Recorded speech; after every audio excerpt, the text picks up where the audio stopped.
In April of 2017, on Easter Sunday, which is 20 minutes after everybody left, there was a fire in the building and did a lot of damage. It had lots of firemen involved, and it eliminated the church suddenly from a congregation of 600 people to have nowhere to meet, anywhere. Smoke was everywhere. So we started meeting in a gym at a high school, which was struggling, to say the very least, for us. When the insurance came, they gave us a real quick look at what they thought it was going to cost to fix everything. And it was like $2 million.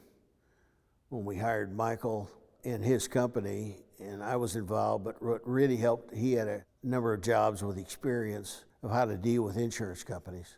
And so we came up with a very detailed construction cost of $3 million with like 300 items on it. Nothing easy to do. And they used the same software that the insurance company uses. So it made it much easier for us to communicate with them back and forth. There were numerous times during the project when something was estimated at one cost and we thought it was going to be higher.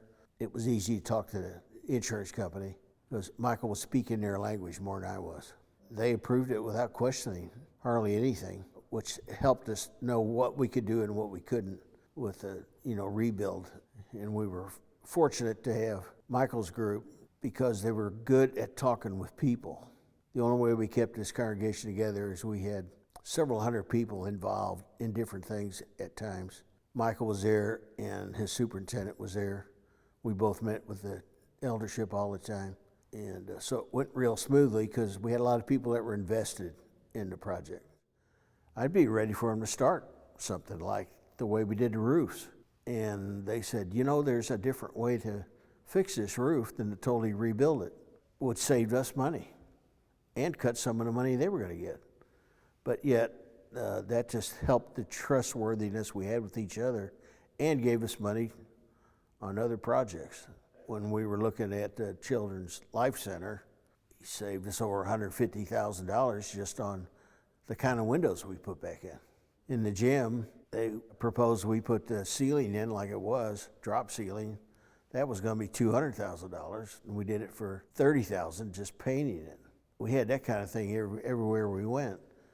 Not only did we save money, but they helped us figure out some good ways to improve things while we were at it with some of the money that was still left.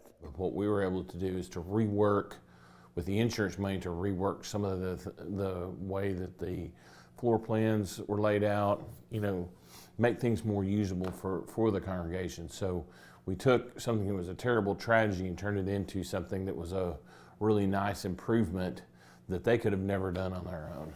I'd work with Michael Garner and Pro Services because I can trust them.